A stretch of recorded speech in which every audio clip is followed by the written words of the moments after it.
Yesterday we were introduced to 3 words: precise, manually, and note. And today we are going to go back and review those words. So take a look. Precise, manually, or note. Think about what you know and what you've learned about the definitions of these 3 words.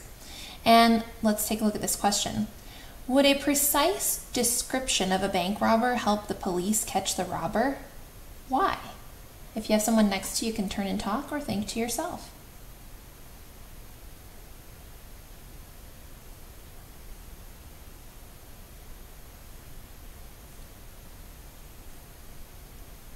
Right, we know that precise means very accurate.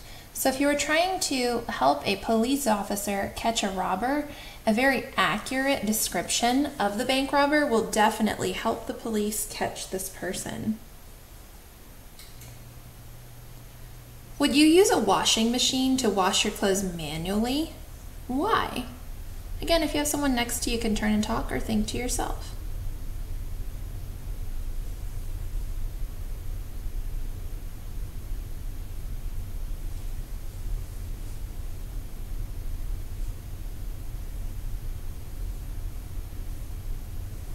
Right, I know that manually means to do something by hand, to be done by hand. So if you're washing your clothes and you're doing it by hand, putting your clothes in your washing machine is not an example of washing your clothes manually.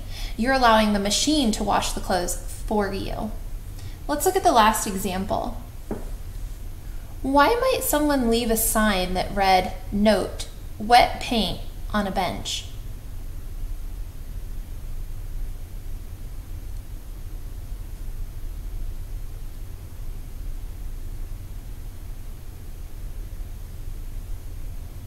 Right, well, I know that the word note means like, hey, look here, pay attention, please notice this is important.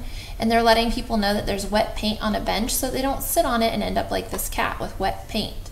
So today, guys, today is very short in vocabulary.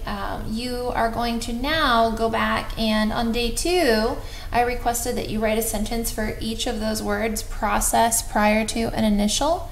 Today you're gonna go through and write a sentence using the word precise, a sentence using the word manually, and a sentence using the word note. If you have any questions, please let me know.